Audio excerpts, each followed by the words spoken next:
live on YouTube. It will take just a minute.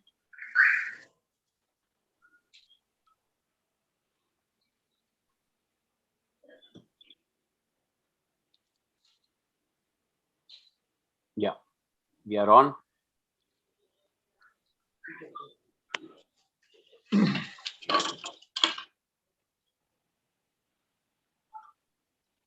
So, welcome और बहुत बहुत आप सभी का स्वागत है तीनों वक्ताओं का. Luke, we welcome you. Before starting, let me give a brief introduction of Luke. Luke Michael Aronside theosophical lecturer हैं और राइटर हैं यूके से, और मेंबर ऑफ थियोसॉफिकल सोसाइटी हैं अडियार और टेम्पल ऑफ पीपल. ये एक ऐसा थियोसॉफिकल ग्रुप है जो हेलिकॉन कैलिफोर्निया में बेस्ड है. उन्होंने कई लेक्चर दिए हैं इंटरनेशनली लॉजेस में, और बहुत सारे थियोसॉफिकल जर्नल्स उन्होंने खुद लिखे हैं.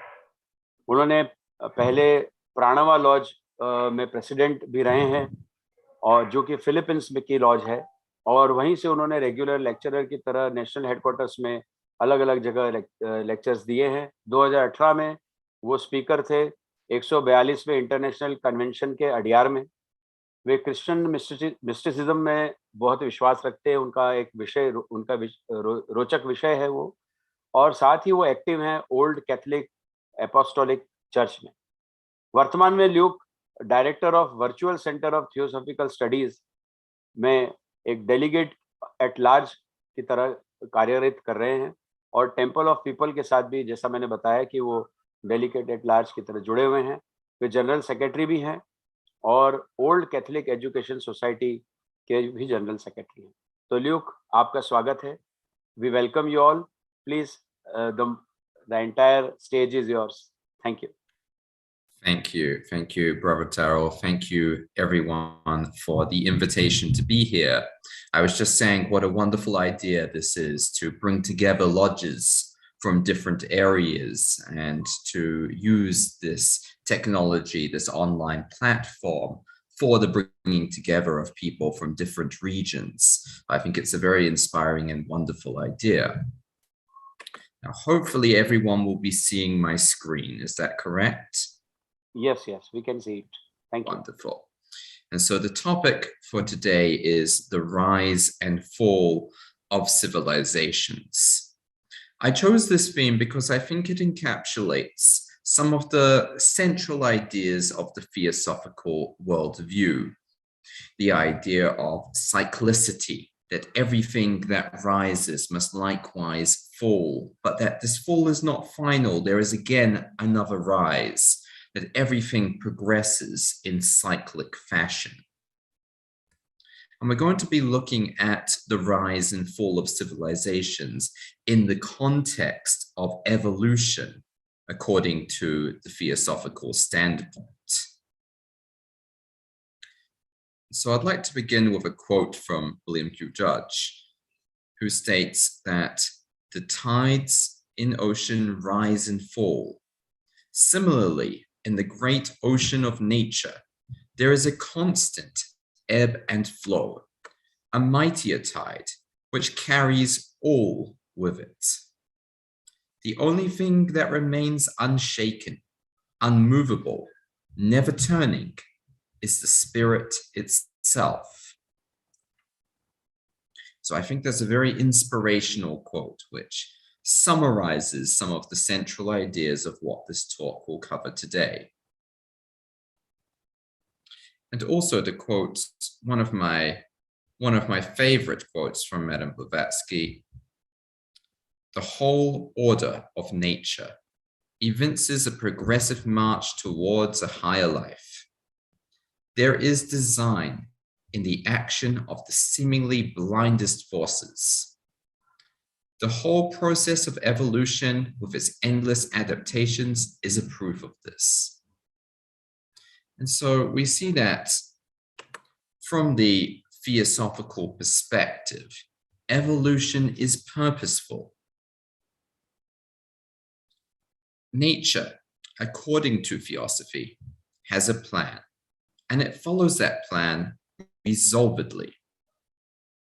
This plan takes place over countless millennia, aeons of evolutionary growth and development that span the billions upon billions of years of our manvantaric existence.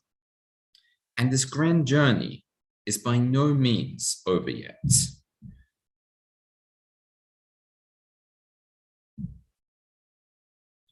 The rise and fall of civilizations are one aspect of this grand and purposeful plan.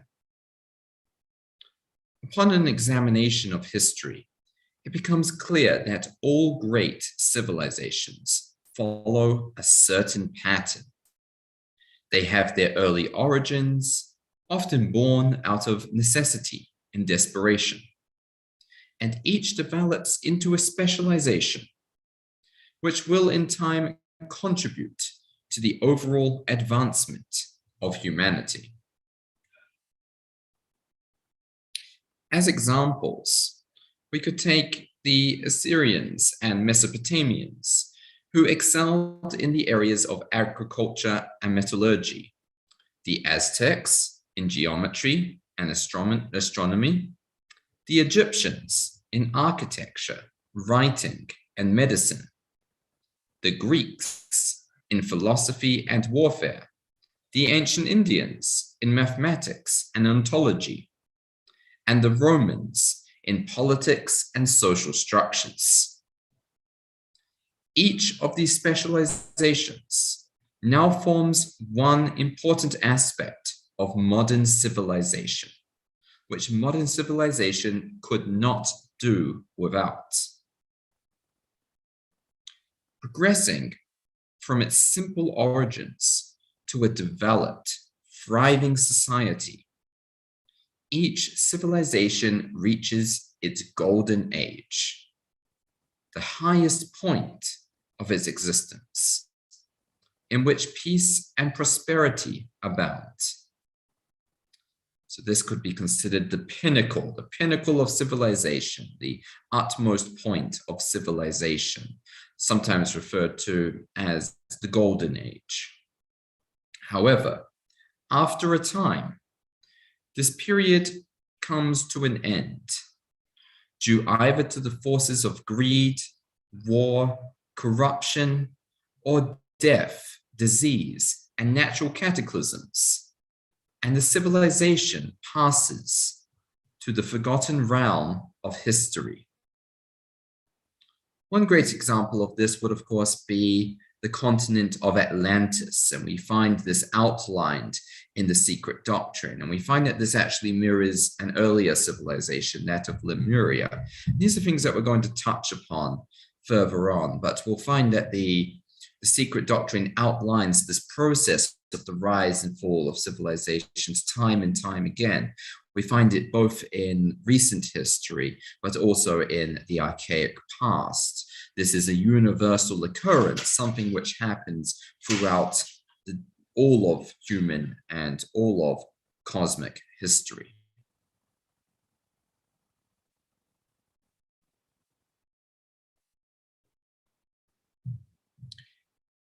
Theosophy perceives of the universe as being a grand school, in which we are all pupils working our way towards graduation. We pass through the various grades through incarnation in 7 human types of root races. These being the primary divisions of evolutionary development towards the attainment of humanity's ultimate goal. These divisions of root races are further subdivided into subraces, and these into branch races.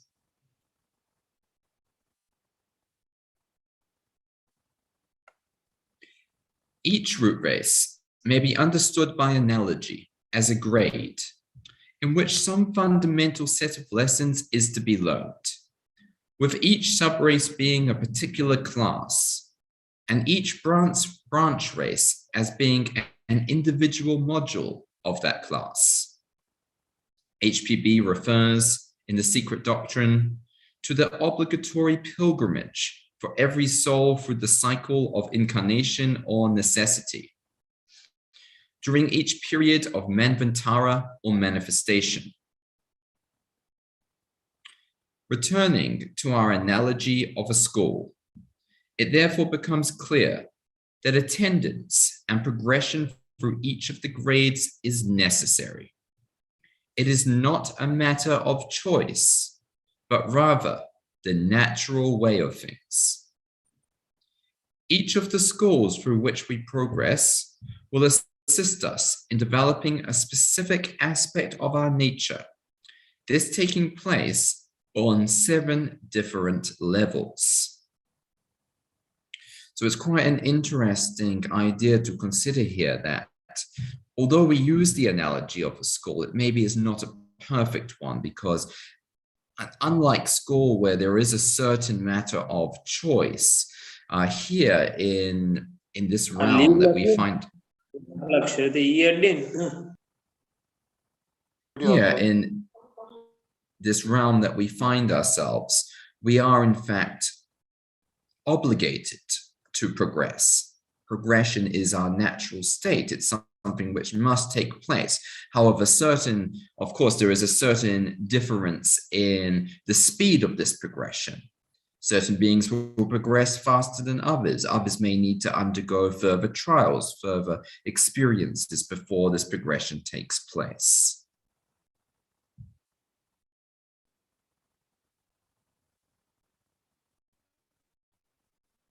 Each grade, class, and school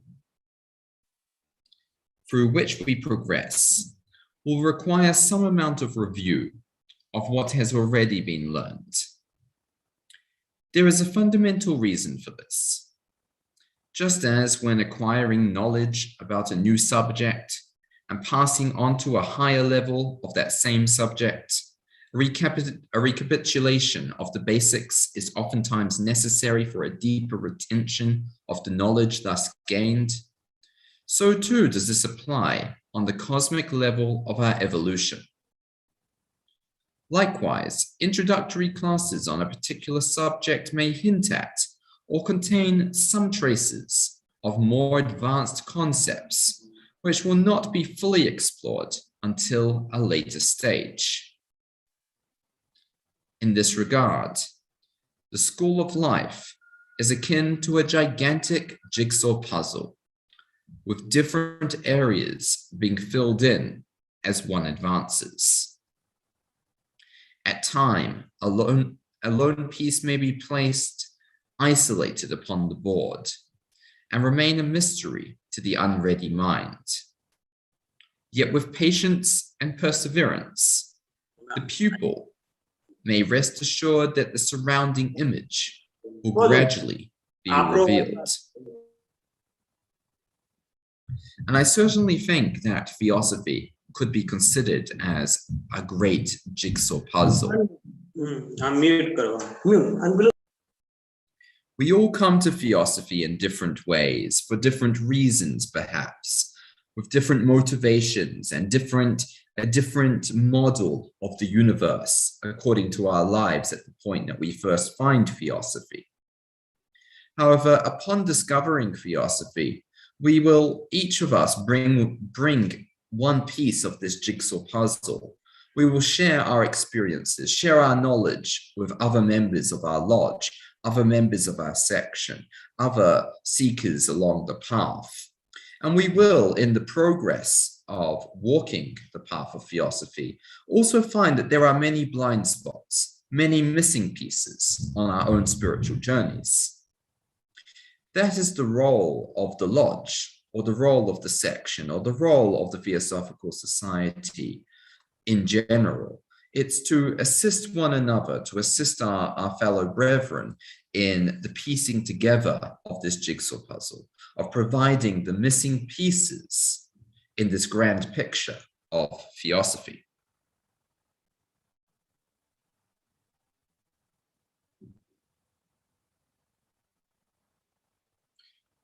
What also becomes clear from a deeper understanding of these stages is that each is fundamental and necessary to arriving at the final goal.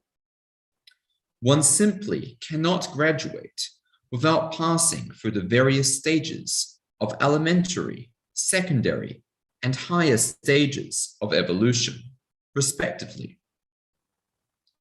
Most attempts at finding shortcuts to this developmental system result in gaps in one's evolutionary education, which one must return to in order to fill at a later stage. Such shortcuts therefore become, in fact, hindrances to progression, which delay the fulfillment of the pupil's final goal. And we find this time and time again, that some seekers after truth, with the best of intentions, attempt to jump ahead. They jump head first into this ocean of knowledge and this ocean of wisdom, hoping that by doing so, they will be able to progress at a much faster rate than is actually beneficial. However, in the end, this results in the missing of important lessons. And so one must backtrack, one must go back again to experience these missed lessons. And it ends up taking a longer time than might be expected. And so going back to this idea of root races as they fit into the theosophical picture of evolution. These root races are each associated with a continent or landmass. Certain of these from past root races surviving in myth as the lost continents of numerous cultures around the world.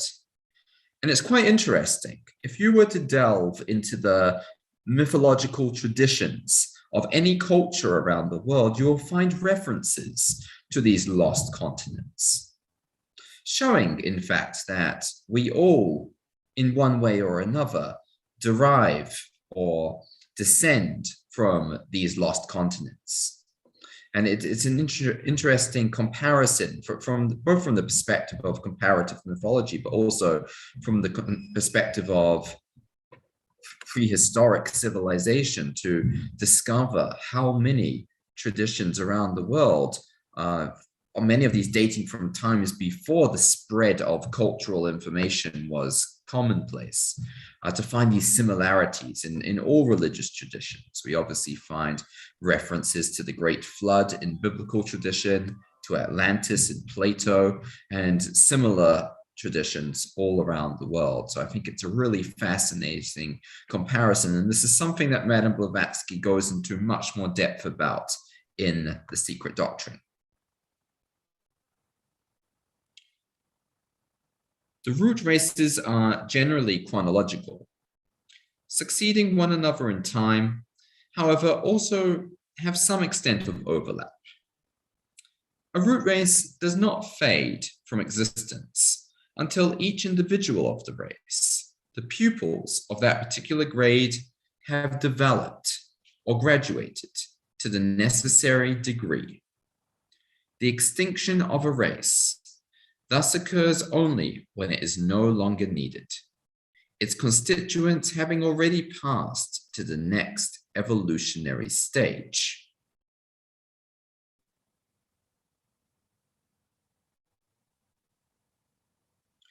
Gautama Buddha stated that there is no unchanging thing save change. And indeed, a glance at history, or even merely at the processes of our own lives, will swiftly reveal the fundamentality of this principle of change. In the first volume of The Secret Doctrine, HPB states that our Western thinkers have shown that consciousness is inconceivable to us apart from change.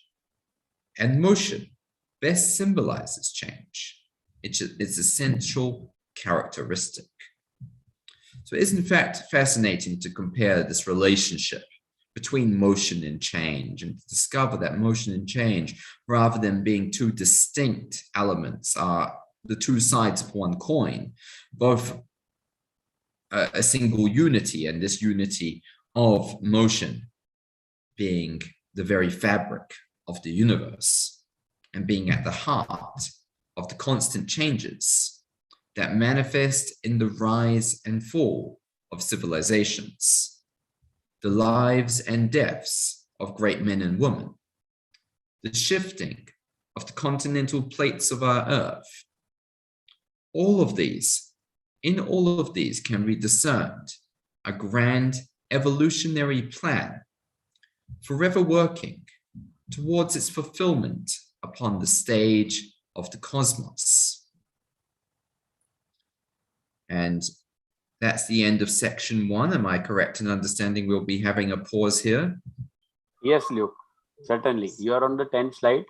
Rajeshwari ji, please unmute yourself. એમણે 10th slide સુધી લીધું છે.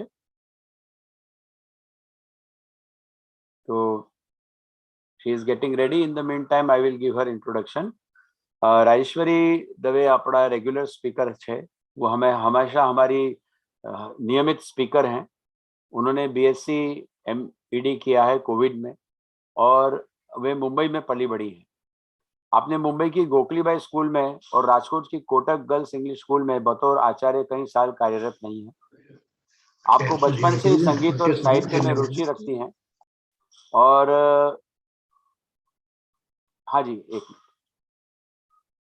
आप बचपन से ही संगीत और साहित्य में रुचि रखती हैं और इसी कारण आपको कई साहित्यकारों से रूबरू मिलने का सौभाग्य भी प्राप्त हुआ है और कई बार आपने साहित्यिक व्यक्तित्व भी दिए हैं और कई जगह आप एक साहित्यिक मंच पर बड़े बड़े साहित्यकारों के साथ आपने साझा किया है. वे पिछले 6-7 सालों से बड़ौदा में ही स्थित हैं. आइए राजेश्वरी जी, आपका स्वागत है. Please go ahead. नमस्कार અને આવકાર.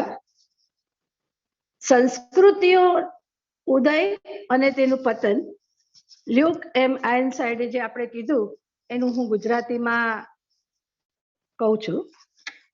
થિયોસોફિકલ દ્રષ્ટિકોણથી જોઈએ તો ઉત્ક્રાંતિ હેતુપૂર્ણ છે, ઇવોલ્યુશન. તેમના પુસ્તક ધ સિક્રેટ ડોક્ટ્રિનના પ્રકાશન પર HBB તેના કારણો જણાવતા કહે છે, ઉત્ક્રાંતિ એ દર્શાવે છે કે પ્રકૃતિ કેવળ આકસ્મિક અણુઓનો સંયોગ નથી અને માનવીને તેનું સાચું સ્થાન આપવું એ સૃષ્ટિની એક યોજના છે. થિયોસોફી મુજબ પ્રકૃતિ પાસે એક યોજના છે જેને તે દ્રઢતાથી વળગી રહે છે. આ યોજના યુગો યુગોથી ચાલતી રહે છે. વૃદ્ધિ અને વિકાસની ઉત્ક્રાંતિ અબજો વર્ષોથી આપણા માનવાંતરોના સમયથી ચાલતી રહી છે અને આ મહાન યાત્રા હજુ પૂરી થવાના કોઈ એંધાણ નથી. સંસ્કૃતિઓનો ઉદય અને તેનું પતન આ મહાન અને હેતુપૂર્ણ યોજનાનું એક પાસું છે. ઇતિહાસનું વાંચન કરતા એ સ્પષ્ટ રીતે જણાય છે કે બધી જ મહાન સંસ્કૃતિઓ એક ચોક્કસ નમૂના મુજબ ચાલે છે. તેનો ઉદ્ભવ જરૂરિયાત અને નિરાશામાંથી થયેલો હોય છે અને દરેક સંસ્કૃતિનો વિકાસ વિશિષ્ટ રીતે થાય છે. સમય જતા તે સમસ્ત માનવજાતને ઉન્નત કરવામાં પોતાનો ફાળો નોંધાવે છે. દાખલા તરીકે આ અસીરિયન અને મેસોપોટેમિયન સંસ્કૃતિઓ કૃષિ અને ધાતુ વિદ્યામાં આગળ વધી હતી. એઝટેક લોકો ભૂમિતિ અને ખગોળ વિદ્યા એટલે કે જ્યોતિષ શાસ્ત્રમાં, ઇજિપ્તના લોકો સ્થાપત્ય કળામાં તથા વૈદક દિશામાં આગળ વધ્યા હતા. ગ્રીક લોકો તત્વજ્ઞાન અને યુદ્ધ કળામાં અને ભારતીયો ગણિત શાસ્ત્રમાં તથા પંચતત્વોમાં. રોમન લોકો રાજનીતિ અને સમાજ રચનામાં આગળ વધ્યા છે. પ્રત્યેક સંસ્કૃતિ પોતાના પ્રાથમિક તબક્કાથી વિકસિત તબક્કામાં આબાદ થતા સમાજમાં આગળ વધતા પોતાના સુવર્ણ કાળમાં પહોંચે છે. એ તેના અસ્તિત્વનો સર્વોચ્ચ ગાળો હોય છે. તેમાં તે પુષ્કળ શાંતિ અને સમૃદ્ધિના સ્તરે પહોંચે છે.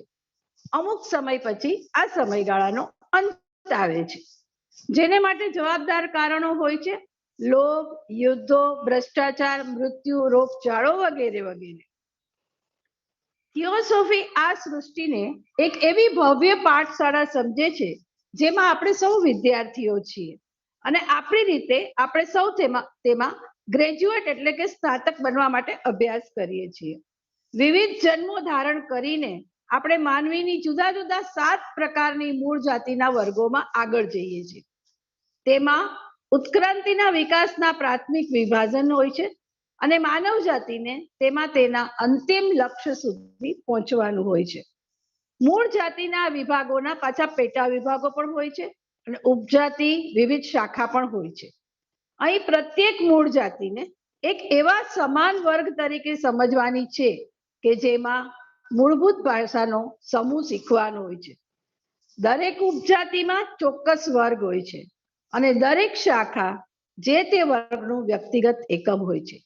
HPB અહીં સિક્રેટ ડોક્ટ્રિનનો સંદર્ભ આપતા કહે છે, આત્માના જન્મ જન્માંતરોના ચક્રની આ ફરજિયાત એવી ઉપકારક યાત્રા મન્વંતરનો ગાળો છે.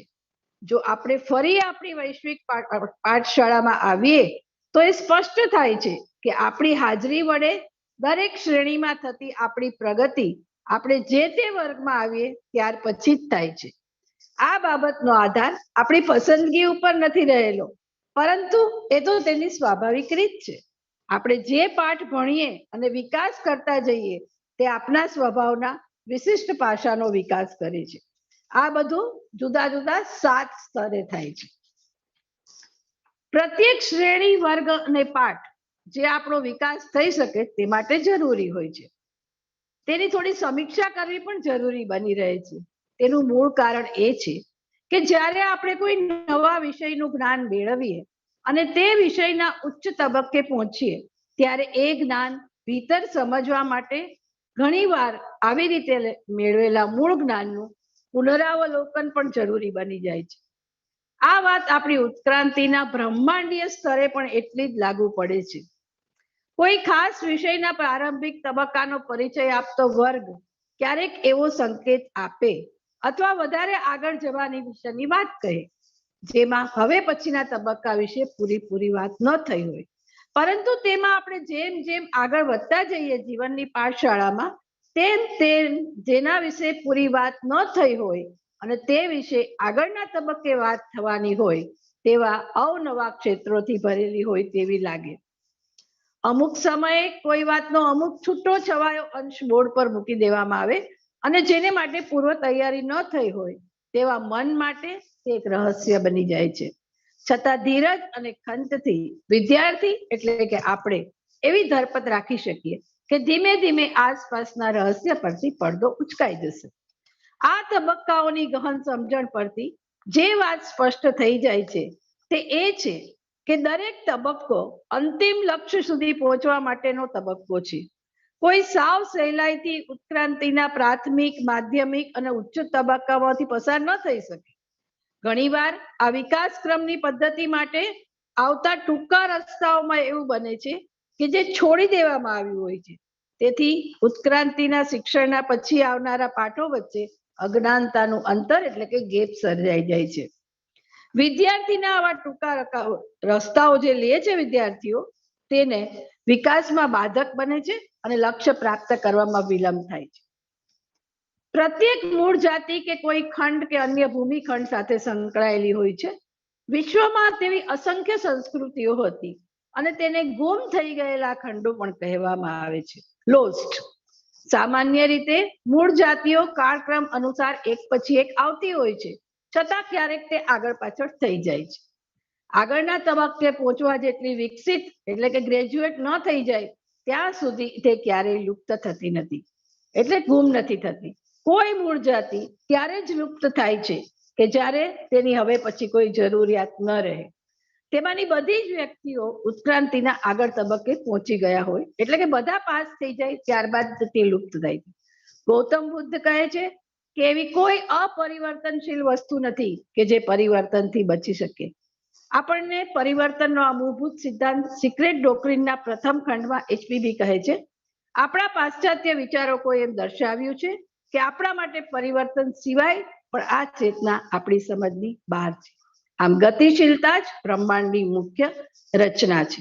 આ બધું ઉત્ક્રાંતિની ભવ્ય યોજનાની ઓળખ આપતા પરિબળો બનીને નિરંતર બ્રહ્માંડના મંચ પર ગતિશીલ રહેવાનું કાર્ય કરે છે. અસ્તુ.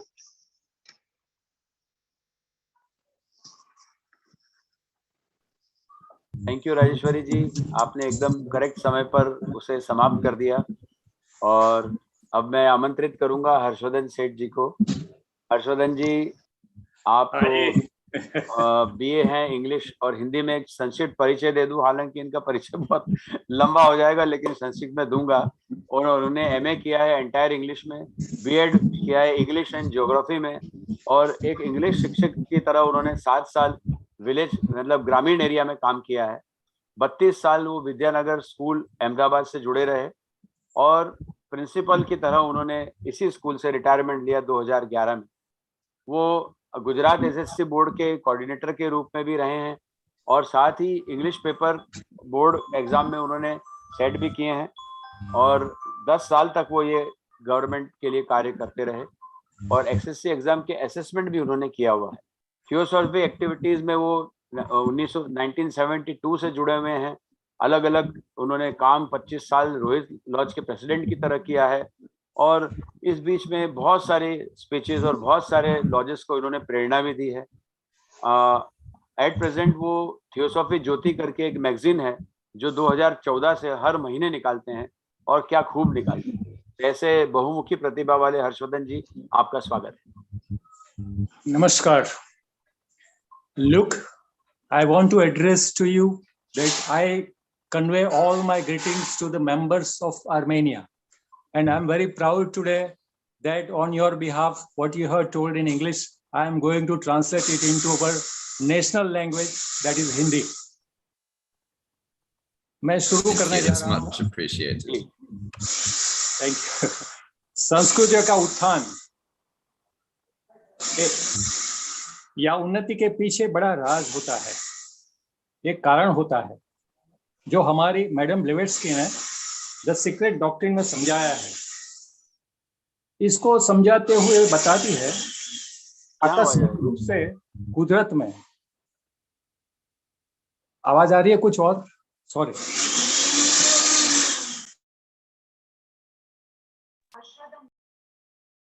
आपके पीछे आवाज आ रही है, शायद कोई इंस्ट्रूमेंट चल रहा है। Yes, I told to stop it, sorry. आकस्मिक रूप से कुदरत में अणुओं का अस्तित्व नहीं हुआ है। मनुष्य का पूरे ब्रह्मांड में उसकी रचना में एक निश्चित स्थान या हकनुमा स्थान प्रदान करने हेतु हुआ है। ब्रह्म विद्या के मुताबिक कुदरत या नेचर की एक योजना है, और उसी योजना को वहन किया जाता है।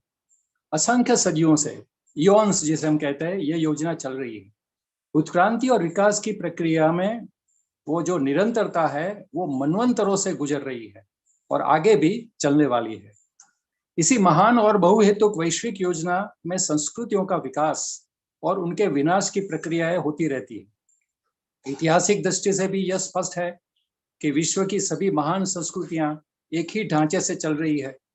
उनकी अपनी पुरानी प्रज्ञा है, और जरूरतों और विभीषिकाओं के कारण उनकी अलग से पहचान हुई है।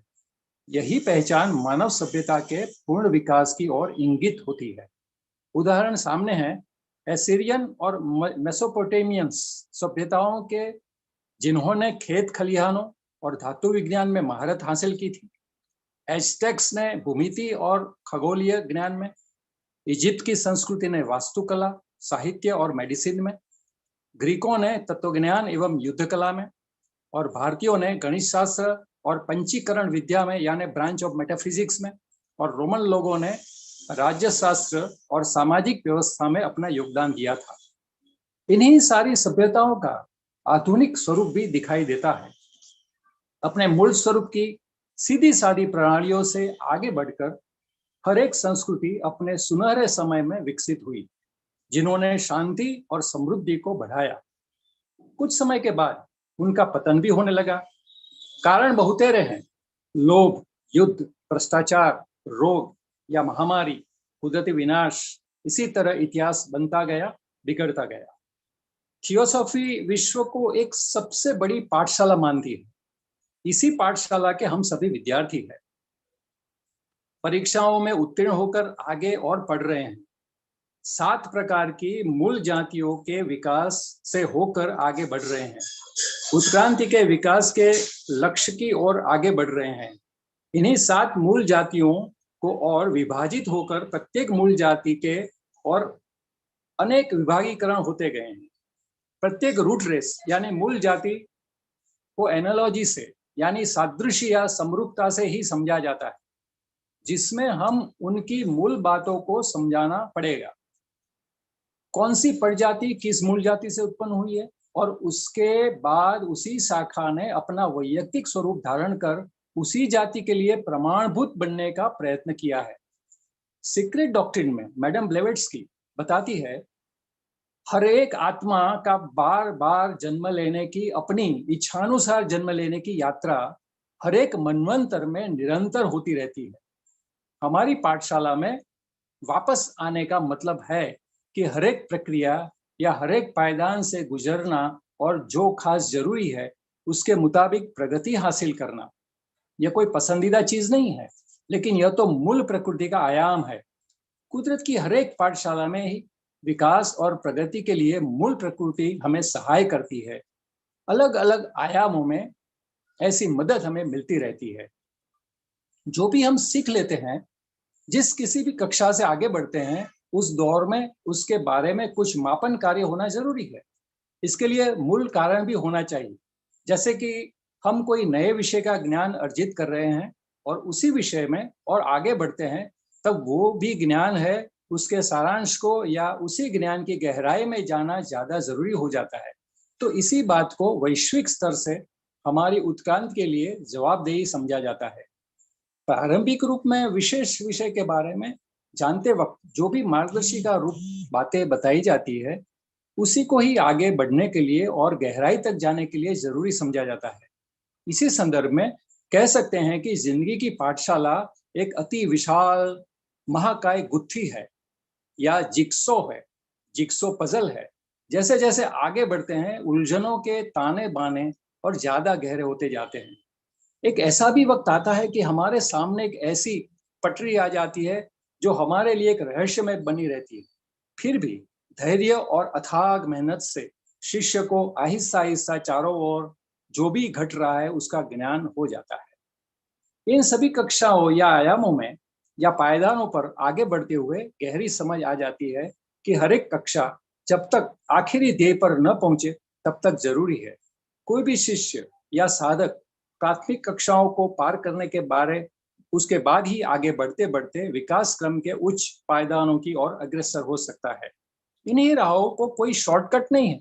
लुक जी ने अच्छा समझाया। That is what I just want to mention dear Luke. प्रगति की राह पर ऐसे शॉर्टकट रोड़ा बन जाते हैं। शिष्य की ध्येय प्राप्ति पर असर पड़ता है, प्रगति में बाधा रूप हो सकता है। यह सभी मूल जातियां पृथ्वी के विभिन्न भूभागों में जुड़ी हुई थी और कई भूभागों में ऐसी संस्कृतियों को नष्ट भी किया गया है जिसे हम लॉस्ट कॉन्टिनेंट्स कहते हैं। कई जातियां समय के साथ विकसित होती गई, कई एक दूसरे में सम्मिलित भी हुई, कई जातियों को एक दूसरे पर हावी होते हुए भी देखा गया। जिस किसी भी जाति के व्यक्तियों ने अपने आप जो भी उच्च स्तरीय विकास किया, उन्होंने अपनी जाति को भी बचाए रखा। जाति का संपूर्ण विनाश भी हुआ क्योंकि उनकी जरूरत ही नहीं रही। उनके बंधारणीय तत्वों को और एक उत्क्रांति के स्तर पर रखा गया। भगवान बुद्ध, उन्होंने कहा है कि संसार में ऐसी चीज नहीं है जो परिवर्तनशील ना हो, सिवा कि खुद परिवर्तन। बहुत बड़ी अच्छी बात बताई है। यही परिवर्तनशीलता का नियम हम अपने जीवन में भी हर पल महसूस करते हैं और इसी नियम की प्रक्रिया को भी जान सकते हैं।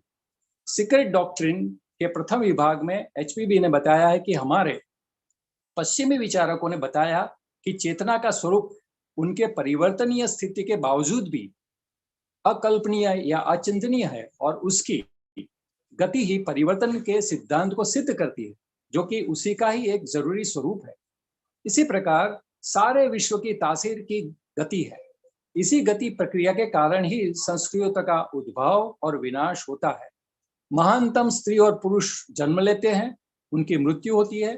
पृथ्वी के बड़े भूखंडीय भागों का खिसकना ही एक महान उत्क्रांति की योजना के तहत ही हो रहा है, जो ब्रह्मांडीय क्षेत्र में हर पल होता ही रहता है। अब हम आगे जाएंगे दूसरे पार्ट पर। Thank you very much. Thank you so much, Harshvardhan ji. Luke, I would request you for the part 2. Please go ahead. Thank you. Thank you to both of the translators. I'll now continue from section 2. And so going back to this idea of evolution and the grand plan. An examination of this grand plan would be incomplete without an overview of the 7 rays whereby the plan is carried out. The 7 rays operate on all planes of manifestation and are thus equally present in the individual and in a race collectively. Each ray has certain characteristics or qualities. This, however, being in harmony with the qualities of the other rays. Thus, James S. Perkins, in his Visual Meditations on the Universe, states that the ray potentials, when evolved to perfection, will constitute in their harmonious union of differences the full achievements of the divine plan. From a civilizational perspective, we find certain distinctive qualities manifesting in particular cultures. Therefore, in the ancient Vedic tradition of India, we find expressed the first ray of action and will. In Buddhism, we find the second ray of wisdom, love, and compassion. Confucianism of ancient China, we have a clear example of the third ray of understanding. In the ancient Hellenism of Greece, we find manifested the fourth ray of harmony and beauty. In the scientific revolution, the fifth ray is revealed through the emphasis on knowledge and the scientific discovery of the laws of nature. In the Abrahamic traditions of Christianity, Judaism, and Islam, the sixth ray is reflected in the ideals of loving service and obedience. And in the traditions of Freemasonry, the seventh ray is expressed through the emphasis on order and ritual. These are each to be understood as complementary aspects of our total evolutionary development, each being brought into a state of harmony by the presence of the others. And so it's quite important to conceive of these rays not as isolated rays, not as entirely separate individual rays, but as each crossing to some extent into the other and each being dependent upon the other. These distinctions are made for the sake of clarification, for the sake of comprehension of our existence, but they are a differentiation which does not exist in essence, in a fundamental sense. We create this distinction in order to better categorize this manifested existence which we find ourselves within.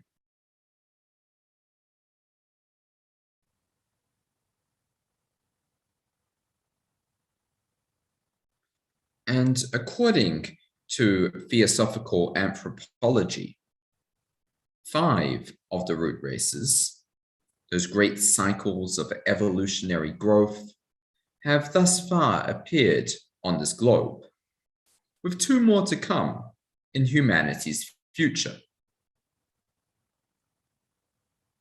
The first 2 left behind no trace of their existence, having manifested on the ethereal level of non-materiality, and having later evolved in subsequent races to the dense vehicles we inhabit today. And so it's a misconception to suppose that we have always been physical in our existence. And in fact, we put too much weight on the physical aspects of our existence. All too often we identify ourselves with our bodies, with our physical environment, but going back into the distant past, we find that physicality was not anything like the density we find today. While there was a physical existence, this was a much subtler existence, a much more astral existence, which gradually, through a series of gradations, became denser and denser and denser until this current stage of density. It's also worth noting that in the theosophical perspective, this body we inhabit is often referred to as a vehicle, because that's what it is. It is simply something possessed and used for a time to transport us through this life. And one day it will be cast aside. So I find either the analogy of a vehicle or the analogy of clothing, garments that are put on but then cast aside the next day to be helpful analogies for understanding the relationship between the self, that which is internal, that which is the deeper essence of the vehicle, and the outside clothing that we call our body.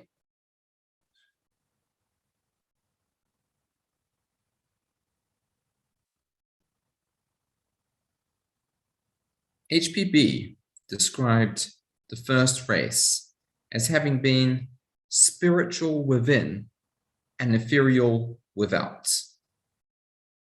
The bodies of these primordial inhabitants of our globe having been of such a subtle substance as to be entirely unperceivable to our present senses. So it's interesting that we could apply the first part of that quote, spiritual within, to all of the races that have ever existed, including our current selves. We remain spiritual within. But interestingly, the first race was ethereal without, rather than dense without. So it's an interesting distinction. It is for this reason that science cannot find traces of this race through anthropological inquiry, through a study of fossils, through a study of the record of these ancient races. Yet, countless references to the existence of such are found in the mythologies and esoteric writings of all cultures and religions. And that's why it's so important not to dismiss what is found in these writings, in these ancient writings.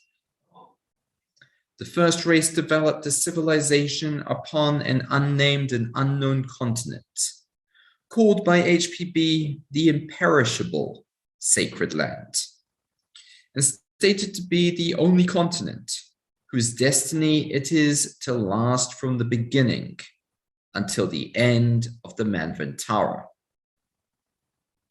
She further refers to it as the cradle of the first man and the dwelling of the last divine mortal. This race is stated to have existed some 55 million years ago, during the Eocene epoch of geological reckoning. This ethereal race developed sensation, or primary perception, at a very elementary level. We know from the studies of modern geologists that the Eocene epoch was an era of extreme climatic violence, from volcanic eruptions to raging floods. This condition of constant and drastic change being ideal for the development of such senses as would later be necessary for the continued evolution of the race. The second race, existing some 34 million years ago at the dawn of the Oligocene epoch, were the inhabitants of the continent of Hyperborea.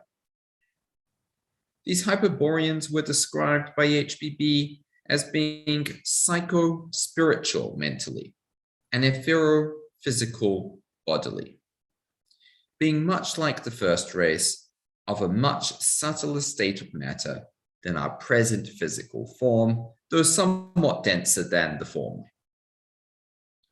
This was a period of planetary growth, where, following the violent climatic changes of the previous era, vegetation flourished and covered the face of the earth in a verdant blanket of fecundity. This growth and relative peace allowed for the development of activity and organization, and this race was able to influence its environment through the orderly manipulation of the natural world they inhabited.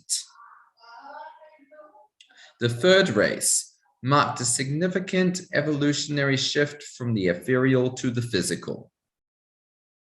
Although the race was, in the earlier stages, still composed of ethereal substance, it would later evolve into a fully physical form. So this was a huge transition point, a crossroads in the development of humanity.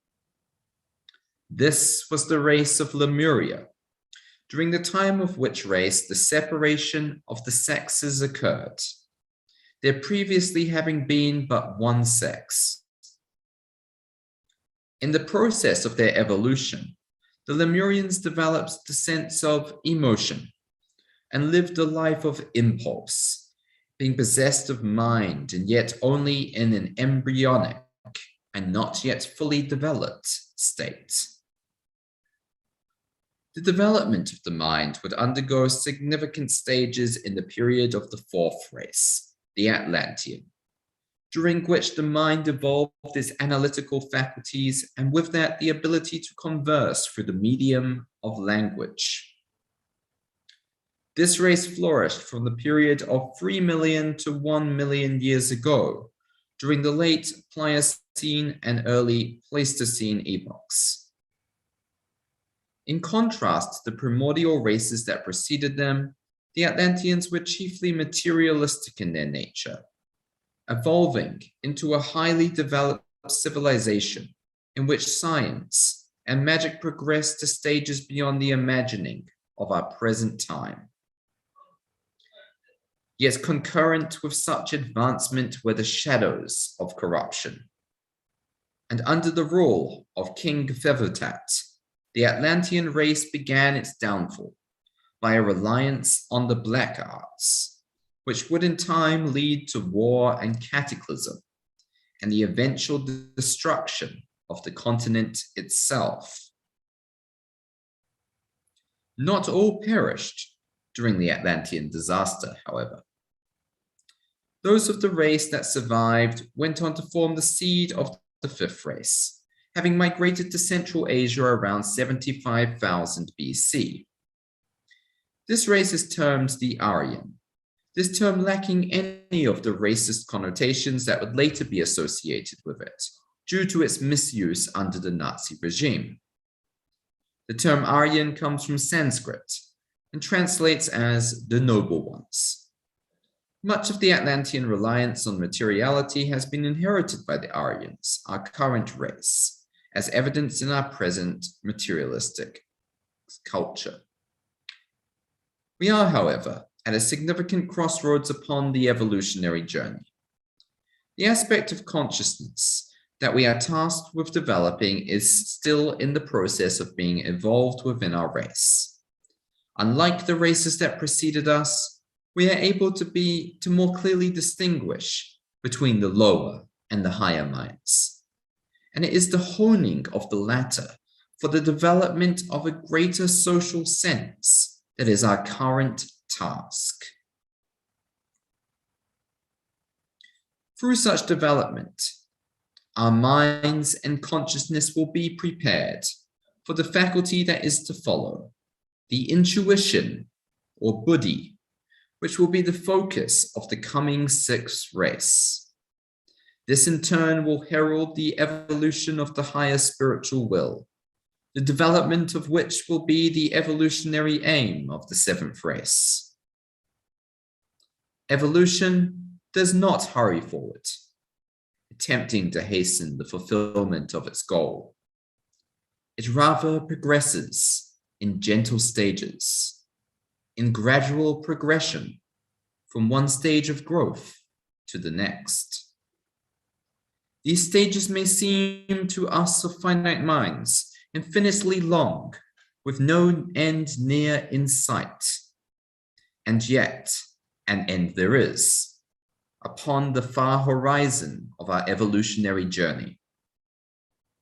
We need not fear, for the plan that underlies the workings of nature is perfect in its operation, and will bring us, in all due time, to the end that awaits us, each and all, at the end of the cosmic road. I'd like to end with these quotes from HPB. Everything that is, was, and will be, eternally is. Even the countless forms which are finite and perishable only in their objective, not in their ideal form. And again, to quote from one of my favorite of HPB's quotes, the whole order of nature evinces a progressive march towards a higher life. Thank you very much. Thank you, Luke. That was wonderful. So well prepared and very right on the time. I won't waste time. Rajeshwari ji, please go ahead with the second part. Thank you.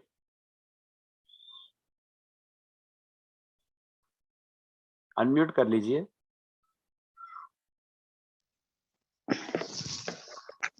Thank you very much Luke. આ ભવ્ય યોજના જે છે એના 7 કિરણો છે. ચોક્કસ સંસ્કૃતિમાં જુદી જુદી ગુણવત્તા પ્રગટ કરે છે. તેથી ભારતની વૈદિક પરંપરામાં પણ આપણને કર્મ અને ઈચ્છાનું પ્રથમ કિરણ સાંપડે છે. બૌદ્ધ ધર્મમાં પ્રજ્ઞાનું બીજું કિરણ, કન્ફ્યુશિયસ વાદમાં સમજણનું ત્રીજું કિરણ, પ્રાચીન ગ્રીક વાદમાં આપણને સંવાદિતા અને સૌંદર્યના ચોથા કિરણનું પ્રગટીકરણ થાય છે. વૈજ્ઞાનિક ક્રાંતિમાં જ્ઞાન અને પ્રકૃતિના કાયદાને વધારે મહત્વ આપતું પાંચમું કિરણ ઉદ્ભવે છે. અબ્રાહમ અથવા ઇબ્રાહિમ પરંપરામાં છઠ્ઠું કિરણ છે અને પ્રેમાળ સેવા અને આજ્ઞા પાલનનો આદર્શ પ્રતિબિંબિત થાય છે. સાતમા કિરણમાં ફ્રી મેસનરી છે, જેમાં વ્યવસ્થા અને કર્મકાંડને મહત્વ આપવામાં આવે છે. આ મહાન ઉત્ક્રાંતિના વિકાસ ક્રમમાં આ પૃથ્વી પર 7 મૂળ જાતિઓમાંથી અત્યાર સુધીમાં 5 મૂળ જાતિઓનો ઉદ્ભવ થયો છે. બીજી 2 જાતિઓ ભવિષ્યમાં આવશે. એચપીવી કહે છે, આપણે ધરતીના એ આદિ નિવાસી શરીરો હવે એવા સૂક્ષ્મ તત્વો બની ગયા છે જેની અનુભૂતિ આપણા વર્તમાન ઇન્દ્રિયો વડે થઈ શકે જ નહીં. એ કારણે જ વિજ્ઞાન પણ તેનો પાર પાડી શકતું નથી. જે 5 જાતિ અત્યાર સુધીમાં આવી છે એ પ્રથમ મૂળ જાતિ જે સંસ્કૃતિને વિકસિત કરી અને એચપીબી તેને અવિનાશી પવિત્ર ભૂમિ કહે છે. તે પ્રથમ મનુષ્યનું પારણું અને આખરી માનવીનો દિવ્ય વસવાટ છે એવું વધુમાં તેઓ કહે છે. આ 55 લાખ એટલે કે 55 મિલિયન એટલે કે 550 લાખ વર્ષો પહેલા તે આવી હતી. બીજી જાતિ 340 લાખ વર્ષો પહેલા અસ્તિત્વ ધરાવતી હતી. તે આદિ નૂતન યુગનું પ્રભાત હતું. એચપીબી કહે છે, માનસિકપણે મનોઆધ્યાત્મિક અધિભૌતિક દેહધારી તેઓ બહુધા પ્રથમ જાતિ જેવા હતા અને અત્યારના ભૌતિક સ્વરૂપ કરતા તેઓનું સ્વરૂપ સૂક્ષ્મતમ પદાર્થ જેવું હતું. ત્રીજી જાતિ જે છે તે બહુ સરસ મજાનો ઉત્ક્રાંતિજન્ય ફેરફાર દર્શાવ્યો. એ લેમુરિયા જાતિ હતી. આ સમયમાં નર અને નારી જેવા જાતીય ફેરફારો ઉત્પન્ન થયા. ત્યાર પહેલા એવી કોઈ જાતીયતા હતી નહીં. પોતાના મનના માલિક હોવા છતાં તેઓ સંપૂર્ણપણે વિકસિત અવસ્થામાં ન હતા. ચોથી જાતિ જ્યારે આવી ત્યારે મનનો વિકાસ થયો અને 10 લાખ વર્ષો દરમિયાન આ જાતિ સમૃદ્ધ બની. લોકો મુખ્યત્વે ભૌતિકવાદી હતા અને ઉચ્ચ સંસ્કૃતિમાં તેમનો વિકાસ થયો હતો. આ જાતિનું પતન થયું રાજા થેવરેટના શાસનકાળમાં અને પછી કાળીકાળ પર આધારિત યુદ્ધો થયા અને પ્રલય આવ્યો અને એ જ સમયે ભૂખંડનો નાશ થયો. આમ છતાં આ વિનાશ સમયે સઘળું નષ્ટ નહોતું થયું. વિનાશ પછી પણ એ જાતિના જે લોકો બચી ગયા તેઓ પાંચમી જાતિના બીજ રોપાયા. આ જાતિને આર્યન શબ્દ જેવી ઓળખાણ મળી. આ શબ્દમાં કોઈ જાતિવાદનો સમાવેશ નહોતો. ઘણા એટલાન્ટિક લોકો ભૌતિકવાદ પર નિર્ભર હતા અને તેઓનો વારસો આર્યનોને મળ્યો છે અને એ જ આપણી હાલની જાતિ છે. ઉત્ક્રાંતિ જે થઈ રહી છે એને આગળ વધવાનો કોઈ રઘવાટ નથી. તે પોતાનું લક્ષ્ય સિદ્ધ કરવા માટે ઉતાવળ નથી કરતી. તેને બદલે તો તે હળવે રહીને ધીમે પછી એક તબક્કામાં પ્રવેશે છે. આવી હળવી, ક્રમિક અને મક્કમ પ્રગતિથી તે આગળની પ્રગતિના તબક્કામાં આવે છે. આ તબક્કા આપણને કદાચ મર્યાદિત મનના હોય તેવું લાગે. એમ પણ લાગે કે આ અમર્યાદિતપણે લાંબા છે અને તેનો કોઈ આરો કે ઓવારો દેખાતો નથી. છતાં તેનો અંત તો આવે જ છે અને આવવાનો જ છે. આપણી ઉત્ક્રાંતિની યાત્રાની દૂરની ક્ષિતિજે તેનો અંત આવશે. આપણે તેનાથી ગભરાવાનું નથી, કારણ કે કુદરતી જે યોજના નિર્ધારિત થઈ છે તે બરાબર સંચાલિત થઈ રહી છે. તે બિલકુલ સક્રિય છે. તે આપણા માટે યોગ્ય સમયે આપણે જેની રાહ જોઈ રહ્યા છીએ તે અંત લાવશે અને ત્યારે ઉત્ક્રાંતિના વિકાસ ક્રમના આ અંતહીન જણાતા બ્રહ્માંડીય પથની આપણી યાત્રા અવશ્ય પૂરી થશે. Thank you. Thanks a lot Rajeshwari बहन, राइट टाइम पर समाप्त हो गया. Harshvardhan ji, please go ahead with Hindi. Thank you. सभी को सादर प्रणाम. दूसरे पार्ट में मैं आगे बढ़ रहा हूँ और आज एक आगे बढ़ने से पहले मैं इतना खुश हूँ कि भावनगर से भी कई लोग जुड़े हैं, उनका मैं धन्यवाद दे रहा हूँ. और कई हमारे और भी दोस्त जुड़े हैं जो थियोसॉफिकल सोसाइटी के मेंबर नहीं है, फिर भी उन्होंने इसमें जुड़ना अच्छा समझा है, उनको भी धन्यवाद देता हूँ. 7 रेज यानी सप्त किरण, 7 प्रकाशमान बिंबों का महान योजना में जो महत्व है उसे जाने बिना महान जो योजना है उसका अभ्यास अधूरा रह जाएगा. हर एक स्तर पर यही सप्त किरण कार्यरत है. व्यक्तिगत रूप से और सामूहिक रूप से समान स्तर पर हर एक वैश्विक प्रकटीकरण में सप्त किरणों का कार्य होता रहता है. हर एक किरण की अपनी एक क्वालिटी होती है जो अन्य किरणों के साथ सुसंगत भी होती है.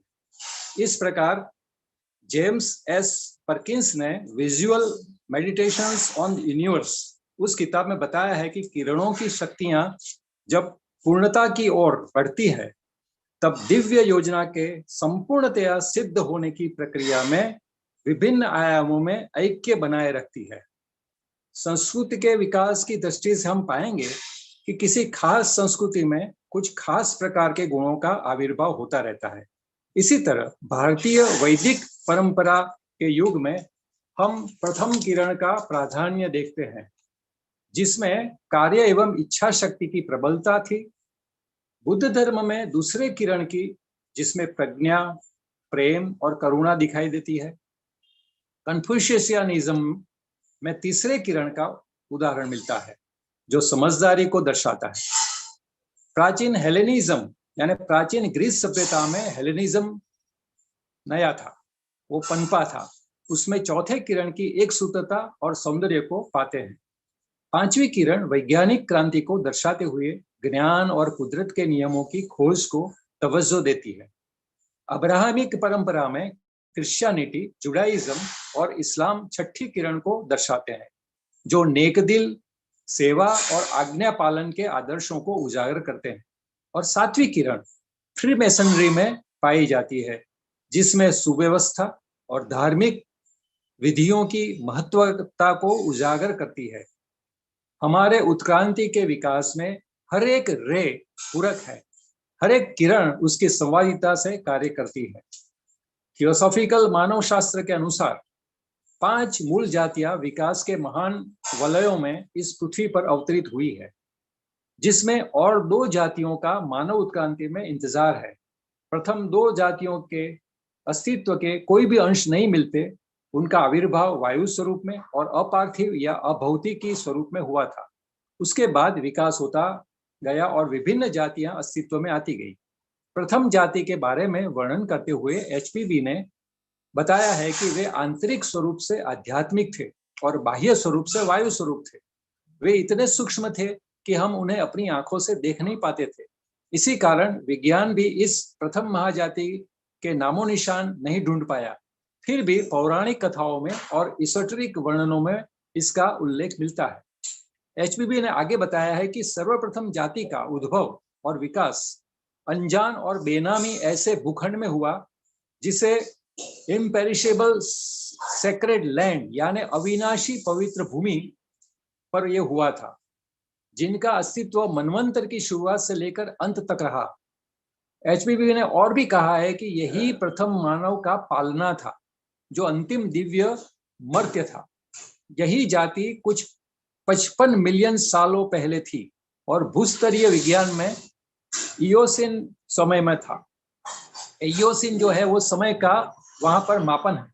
यह वायुनुमा जाति ने महसूस करने की ताकत बढ़ाई और इयोसिन वक्त में जब पृथ्वी पर काफी भूचाल और ज्वालामुखियों का वहां पर फटना जारी था और उस साथ प्रचंड बाढ़ों का भी वहां पर फटना जारी था, तो एक ऐसा वक्त था। और दूसरी जाति कुछ 34 मिलियन साल पहले ओलिग्रोसिन समय में हाइपरबोरिया खंड में अस्तित्व में आई थी। ये शब्दों को समझना जरूरी है। और उसका वर्णन करते हुए एचपीबी ने बताया कि मानसिक रूप से मानसाध्यात्मक थी, शारीरिक रूप से घनवायु रूप थी, जो ज्यादातर प्रथम जाति ही की तरह थी।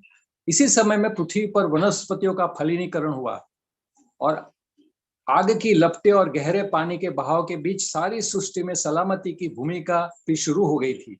इसी के कारण उनका विकास और शांत वातावरण कार्यकलाप को मदद रूप हुआ। इसी जाति को पर्यावरणीय मदद मिली। तीसरी जाति ने एक और छलांग लगाते हुए वायु स्वरूप से निकलकर भौतिक स्वरूप में आना शुरू हुआ। चूंकि यह जाति में अभी भी वही पुराने तत्व मौजूद थे, यह जाति को लेमोरिया कहा गया। इनके विकास में लिंग भेद स्पष्ट हुआ, जो पहले नहीं था। उत्क्रांति की प्रक्रिया चलती रही। लेमोरियनों ने भावात्मक शक्ति प्राप्त की और आवेगों को महसूस करने लगे। मन की ताकत आने लगी। फिर भी वे गर्भस्थ शिशु के समान थे, अभी पूर्ण विकसित होना बाकी था। चौथी जाति, जिसे एटलांटियन कहते हैं, उनमें मन की शक्तियां और विकसित हुई, भाषा मिली, वाणी प्रयोग हुआ। यह जाति का विकास 3 मिलियन से लेकर 2 मिलियन सालों में हुआ, जो प्लियोसिन या पूर्व प्लियोसिन युग के तौर पर जाना जाता है। जो पूर्व जातियां थी उनसे विपरीत एटलांटियंस में मुख्यतया भौतिकवाद ज्यादा था। उनकी संस्कृति और ज्यादा विकसित हुई थी। उनके समय में अलग अलग स्तरों पर विज्ञान और जादू, जिसकी हम आज कल्पना भी नहीं कर सकते, उस प्रकार विकसित हुआ था। राजा हेवेटाट के समय में प्रगति के साथ साथ बुराइयां और भ्रष्टाचार भी बहुत बढ़ गया। काले जादू का प्रयोग निरंतर होने से एटलांटियन जाति का विनाश शुरू हो गया था और अंततः उसी भूखंड को नष्ट होना पड़ा। जो भी एटलांटियन विभीषिका में बच गए, उन्हीं से या उनके बीजों से ही पांचवी जाति का अस्तित्व आने लगा। वे जाति 75,000 वर्ष पूर्व मध्य एशिया में आकर स्थायी हुई। इस जाति को ही आर्यन या आर्य जाति कहा गया, जिनका दुरुपयोग नाजी हुकूमत ने बहुत किया। संस्कृत भाषा का शब्द आर्य यानी उम्दा व्यक्ति है। इन्हीं आर्य लोगों ने ज्यादातर एटलांटियन संस्कृति को विरासत में पाया था। आज भी हम ऐसे चौराहे पर है जिसमें उत्क्रांति का प्रवास जारी है। पुरानी जातियों की तुलना में आज हम और आगे बढ़े हुए हैं। उच्च मनस और निम्न मनस को बखूबी जान सकते हैं। इसी विकास क्रम में हमने बुद्धि पाई है, जिसे इंट्यूशन यानी अंतर प्रेरणा कहते हैं। यही आगे की छठी जाति में और गहराई से उजागर होकर संपूर्ण विकसित होगी। और भी आगे सातवीं जाति में तो उच्च आध्यात्मिक इच्छा शक्ति का ही साम्राज्य होगा। उत्क्रांति की प्रक्रिया तेजी से नहीं होती। अपना ध्येय पाते पाते यह कई स्तरों से बढ़ते बढ़ते प्रगति की राह पर आगे बढ़ती है। हमारे पार्थिव जगत में जो भी स्तर आज दिखाई देते हैं, उनका विकास क्रम में आगे बढ़ने में अनंतता की दृष्टि से कोई अंत ही नहीं है। हमें डरना नहीं है। कुदरत अपनी योजना में परिपूर्ण है और हमें भी उसी कॉस्मिक रोड पर बढ़ते ही रहना है, बढ़ते ही रहना है। बहुत बहुत धन्यवाद। धन्यवाद हर्षवर्धन सेठ जी. Thank you, Luke. Thank you, Rajeshwari ji. And now I see there are some questions in the chat box. I think first one was asked by Atul भाई. अतुल भाई, आप पूछना चाहेंगे? पूछ लीजिए. अनम्यूट कीजिए. मैं ये कहना चाहता था कि आप जो Ask in English. Ask in English. is there any progress as virtues of first to 7 root race 7 root ray Race or random development. or random development? So if I understood the question correctly, you're asking if there is a progression or a development. I want to clear first root race having Right. will and work they have, and second root race having wisdom and compassion. So Right. we go by first to second root race or any criteria. Right. So yes, there is a connection between the different root races and the rays. So through the process of evolution, during each of these rays, during each of these races, we also find the progression of the rays. That's correct. So the seventh ray came through the first root race, was primarily developed in the first root race, and I'd have to check my notes, but yes, different root races were developed in each of these root races, and you can find a bit more information about that in some of the writings of Annie Besant and Charles Webster Leadbeater, but I'd have to check my notes for the specific progression, but there is some information available about that, yes. So it wasn't through random progression. There was certainly an ordered progression of the root races and the rays. Thank you, Luke. And another question is from Uday Kumar Pakawala, that which is the oldest civilization at this time? Current time, which is the oldest? Right. Yes. Well, I think that's probably also a matter of contention, isn't it? There's probably certain disagreements about which is the oldest civilization at this time. If I understand the question, you're asking the oldest surviving civilization, as opposed to say the Atlantean or the Lemurian, which have obviously collapsed. So yes, it's an interesting question, and obviously we get some very ancient civilizations such as the Egyptians. We also find some very ancient civilizations in regions such as Assyria, and of course India itself is an incredibly ancient civilization. So I do think there's a bit of debate at the moment among scholars and or even among theosophists as to the which is perhaps the oldest. What we do know is that after the collapse of Atlantis, that the adepts spread to the different regions of the world, and that different civilizations sprung up as a result of the collapse of Atlantis. So it's an interesting question, and perhaps it's a couple of different answers, but obviously Egypt would be among those most ancient of civilizations. Thank you, Luke. Atul Bhai has put one more question, that why Lord Sanat Kumar, in bracket he writes, lot of fame, descendant from etheric planet of planet Venus to Earth. Right, yes, well that relates to the third race. So essentially during the third race, what we mentioned, that there was a grand shift, right, a crossroads, where one moment we had the more instinctual Lemurian race, and then this progressed into a more rational rational Lemurian race. And this happened somewhere during the point of the separation of the sexes. And there's actually a very good quote which covers this from the book Man, Whence, How, and Whither by Annie Besant and Charles Leadbeater, where they write, "Those known as the Lords of the Flame, who arrive from Venus on the fourth globe in the fourth round in the middle of the third root race, quicken mental evolution to found the occult hierarchy of the earth and to take over the government of the globe." And so this was essential. This was sometimes called the great downrush through the monad of the life wave. So this was essential for the vehicles of the Lemurians to be imbued with the consciousness of the more developed monads.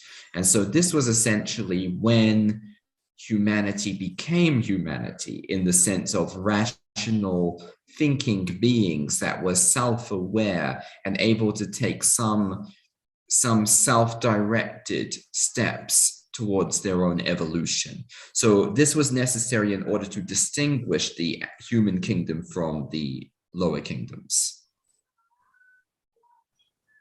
Thank you, Luke. I think Abanji has some questions for you. Yes. Please go ahead, Abanji. I have all. Good evening, Luke.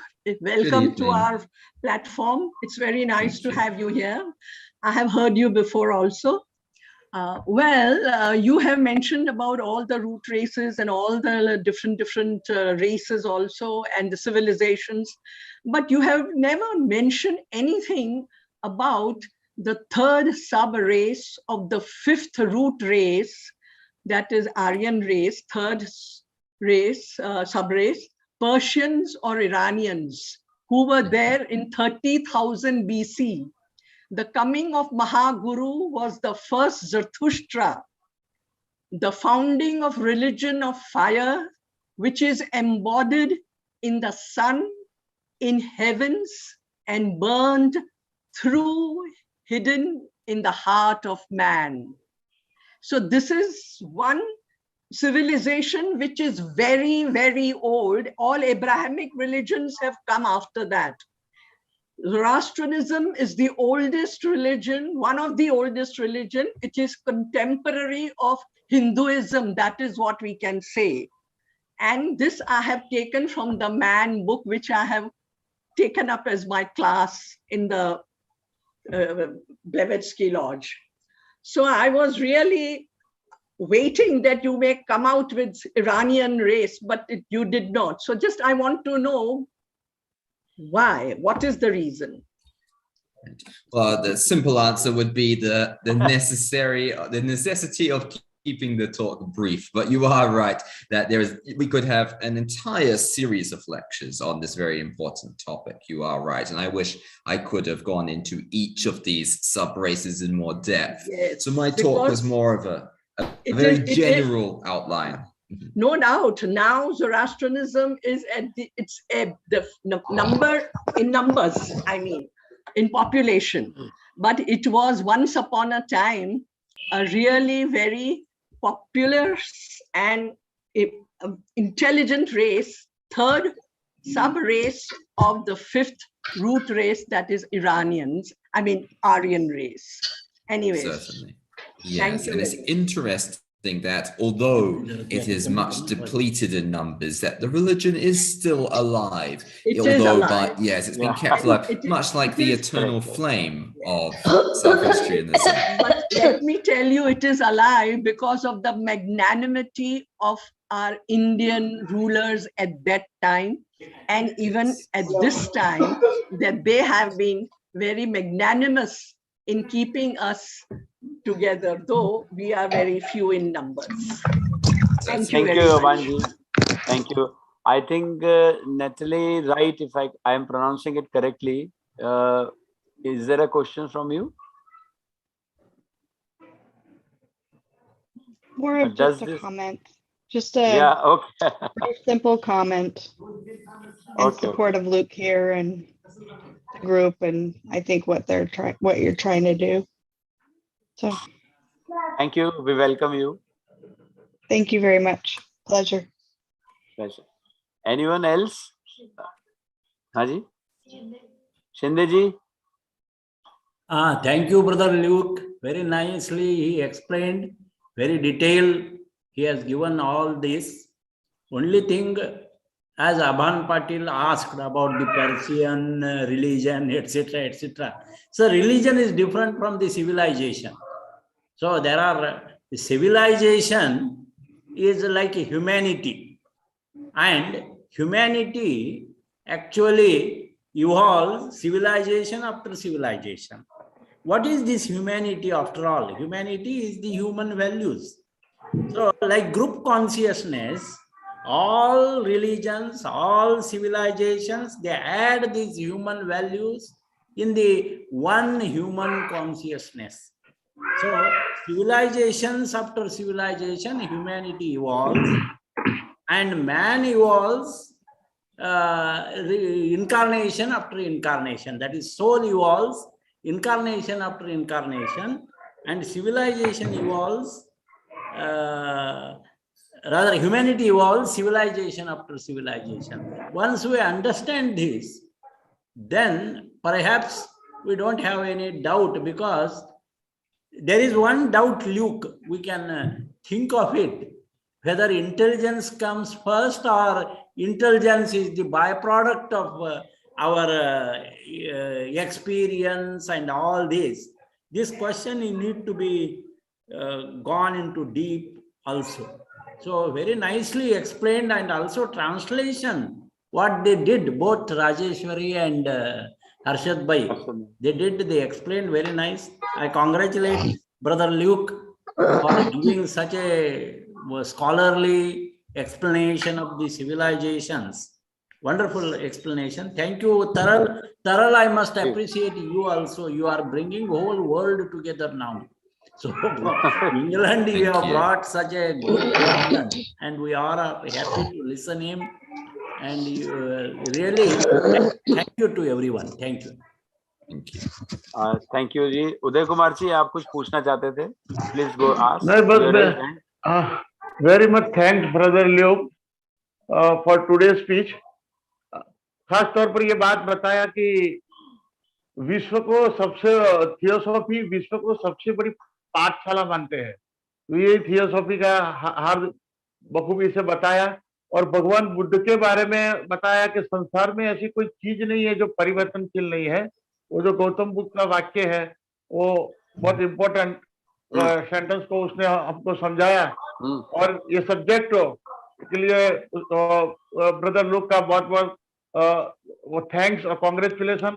और जो दोनों translator था, राजेश्वरी बहन और हर्षवर्धन भाई state, खासतौर पर national language Hindi में आज हर्षवर्धन भाई को सुनना मिला और बहुत प्रसन्नता हुई, और ये विषय को बहुत अच्छी तरह से उसने भावानुवाद करके समझाया दोनों ट्रांसलेटर, उसका भी आभार और अभिवादन। जी जी, धन्यवाद बहुत बहुत। या just a minute Aban ji, just a minute Aban ji, आपने कहा कि दिस इज अबान जी, हाँ, please unmute yourself, please unmute yourself. Brother Luke was talking about the civilization. I too was referring to Iranian civilization only. But because Iranian and Persian civilization created a religion which was created by Zarathustra, and that is why that Zoroastrian religion came into being. I was not at all referring to my religion or your religion. It was Iranian civilization. Thank you. Okay. Quite nice, quite nice. They might have added much to the civilization, no doubt. But Luke rightly said that he had very less time because he has limited time. That's why. Vasumati ji, आप कुछ कहना चाह रहे थे अबान जी के पहले? वसुमती जी, अच्छा, I think she has left. Anyone else? Vinayak bhai.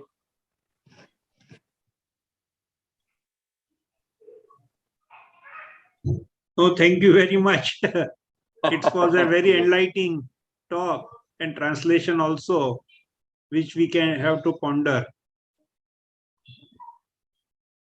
Okay, thank you, Vinayak bhai. And if there is any else questions or something, or speakers साहब हर्षवर्धन जी और राजेश्वरी जी आप कुछ कहना चाहते हैं? हाँ तरल जी, बोलिए नवीन जी. Very nice speeches and presentation of a very vast subject and in a very limited time. So all the three speakers deserves our appreciation and admiration. I will only like to add just one factor that in our march towards evolution, we actually go from one subrace to another. For example, because that only will ensure for us, though our ray may be same, but races are different. For example, today I am in the first subrace. Tomorrow I may be, my next incarnation may be probably in the 7th subrace of Atlantean in China, who knows? Because if I am lacking some qualities in myself, which are there for an earlier race, the divine planners will organize my next incarnation there. Or if I am a promising candidate for developing my intuition, in my next incarnation, I could take birth in United States, where the beginning of the sixth subrace as well as the 6th root race are taking place. So we through divine planning, we go from one subrace to another for our all-round development. Although generally our ray remains the same throughout. So that is the difference between the ray and the sub-races, etc. Just wanted to add that. Thank you so much. Thank you. Yes. Thank you, Naveen ji. And और कोई कुछ कहना चाह रहा हो या फिर Very मैं nice. समापन और बोलूं? A very nice subject that has been discussed, dear Luke, after quite a longer time, and all the most of the Theosophical Society members, they have sometimes skipped this kind of discussion because it is very, very difficult subject. Study of the secret doctrine is also very obscure and very difficult, and keeping everything in mind is really very difficult. But to understand it in a very nice way, this kind of discussion should take place. At least the people would come to know about certain terminology, certain other words which are used in the secret doctrine, and also the other details which are there. I have seen that a few very sincere theosophists have taken up this kind of study, and I feel that you are one of them. You must continue like that. I came into contact in 78, the secret doctrine, where I was given to give one lecture on secret doctrine. First kind of particular assessment. So it was really nice thing, and taking up such subjects enhances our intellectual level.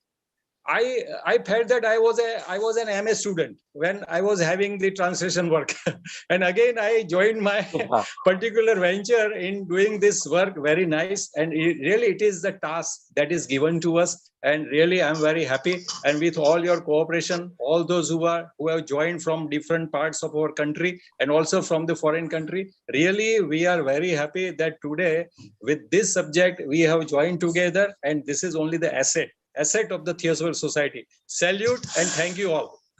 Thank you, Ashwadan ji. Lastly, Ashok Karya wanted to say something. Sir. हाँ, एक minute Rajeshwari जी. अशोक जी आप कुछ कहना चाह रहे थे, कार्या जी? हाँ, it was so pleasant, in fact, miracle for me to reconnect with, in early 70s when I was a student. I was attending meetings and Light on the Path, the book translation, and off late I've come across with Sahadev Bhai and the team. The very scholarly, and Luke, I was really wondering at such young age you got such a vast knowledge. So we are so happy and lot of thanks, many thanks. Look forward to listen you more in future also. Thanks a lot. Thank you. Ashok ji, thanks a lot. Yeah, Rajeshwari ji, please go ahead. Congratulations to Mr. Luke. Your subject was very tough. It takes so much time to understand us, and we have prepared. Congratulations to Sri Taral Bhai to have this wonderful subject. So also we can study it by all the means. Thank you very much. Thank you. Thank you, everyone. Thank you. Zina ji, welcome. You are here today. And I think there is no questions further on. So I will request Atul ji to go ahead for the prayers. Thank you all. કેશોરબેન Dastur આપણને શિવમનું ગાન કરાવશે અને ત્યારબાદ આપણે સભાનું સમાપન કરીશું. કેશોરબેન. Yes. मनोबुद्ध्यहंकार चित्तानि नाहं न कर्णं न जीवा न च घ्राणनेत्रे न च व्योम भूमिर्न तेजो न वायुः चिदानंद रूप शिवोऽहं शिवोऽहम् शिवोऽहं शिवोऽहं शिवोऽहं शिवोऽहम् चिदानंद रूप शिवोऽहं शिवोऽहम् न च प्राण संज्ञो न वै पंचवायु न वा सप्त धातुर्न वा पंचकोशः न वाक्पाणिपादौ न चौपस्थपायुः चिदानंद रूप शिवोऽहं शिवोऽहम् शिवोऽहं शिवोऽहं शिवोऽहं शिवोऽहम् चिदानंद रूप शिवोऽहं शिवोऽहम् न मे द्वेष रागौ न मे लोभ मोहौ मदो नैव मे नैव मत्सर्य भावः न धर्मो न चार्थो न कामो न मोक्षः चिदानंद रूप शिवोऽहं शिवोऽहम् शिवोऽहं शिवोऽहं शिवोऽहं शिवोऽहम् चिदानंद रूप शिवोऽहं शिवोऽहम् न पुण्यं न पापं न सौख्यं न दुःखं न मंत्रो न तीर्थं न वेदा न यज्ञ अहं भोजनं नैव भोज्यं न भोक्तः चिदानंद रूप शिवोऽहं शिवोऽहम् शिवोऽहं शिवोऽहं शिवोऽहं शिवोऽहम् चिदानंद रूप शिवोऽहं शिवोऽहम् न मृत्युर्न शंका न मे जाति भेदः पिता नैव मे नैव माता न जन्मः न बन्धुर्न मित्रं गुरुर्नैव शिष्यः चिदानंद रूप शिवोऽहं शिवोऽहम् शिवोऽहं शिवोऽहं शिवोऽहं शिवोऽहम् चिदानंद रूप शिवोऽहं शिवोऽहम् अहं निर्विकल्पो निराकार रूपो विभुत्वा च सर्वत्र सर्वेन्द्रियाणां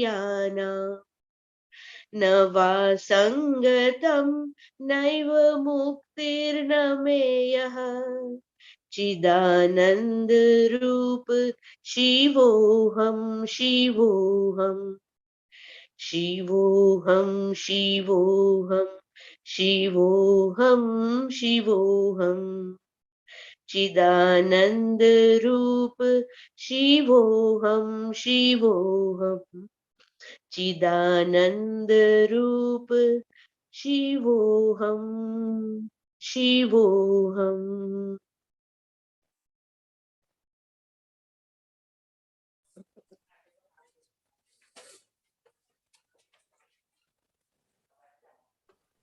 Thank you everyone. Thank you Harshvardhan ji. Thank you Luke. Thank you Rajeshwari ji. Thank you all.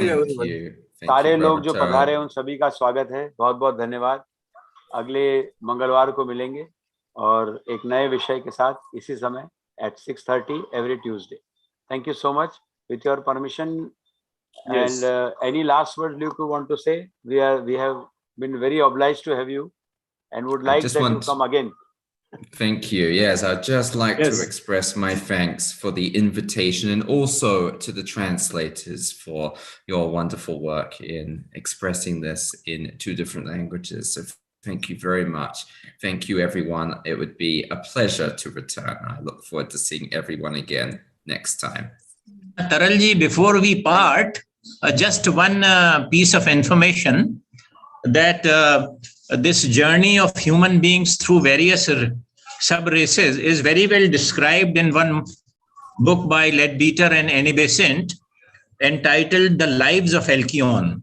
Now, this book is unfortunately out of print, but in Blavatsky Lodge, we have created an electronic copy of this book.